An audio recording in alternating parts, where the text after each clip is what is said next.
کو نیچے کرو نا، نیچے کرو اس کو.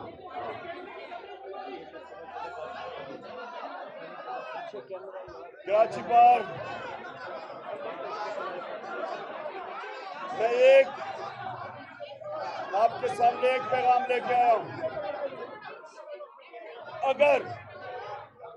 اگر یہ NRO2 یہ جو دوسری دفعہ بڑے بڑے مجرموں کو اگر NRO2 دینے میں کامیاب ہو گئے، یہ ملک کا کوئی مستقبل نہیں ہے. اگر اس ملک میں صرف چھوٹا چور جیل میں جائے گا اور بڑا ڈاکو ایوانوں میں بیٹھے گا اور اس کو ملک کا انصاف کا نظام پکڑ نہیں سکے گا، اس ملک کا کوئی مستقبل نہیں ہے. میں آپ کی وکلا کمیونٹی کے پاس اس لیے آیا ہوں کہ آپ وہ لوگ ہیں جو سمجھتے ہیں رول آف لا، قانون کی حکمرانی آپ سمجھتے ہیں.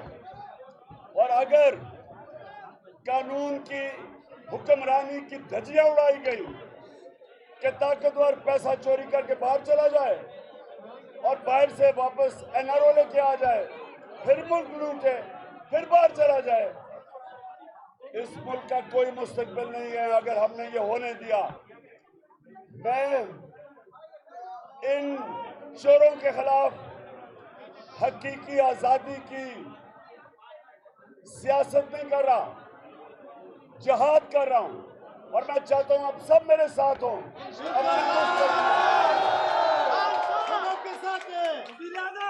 اور انشاءاللہ میرے جو پاکستان کی لیگل کمیونٹی ہے، جو ہمارے اس ملک کے وکلا ہیں، انشاءاللہ وہ اب جس طرح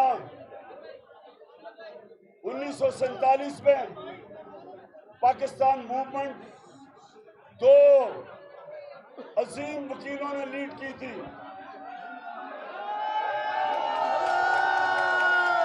یہ وقت آ گیا کہ حقیقی آزادی کے لیے میرے سارے پاکستان کے وکلا کھڑے ہوں، رول آف لا کے لیے، انصاف کے لیے. اور یہ جو ڈاکو پیسہ لوٹ کے باہر NRO لے کے لیے واپس پھر لوٹو اور پھر باہر، اس باری اگر یہ کامیاب ہو گئے، میں پھر سے کہتا ہوں ہمارے ملک کا کوئی مستقبل نہیں ہے. اور میں یہ امید رکھتا ہوں کہ آپ سارے میرے ساتھ چلیں گے اپنے ملک کے لیے.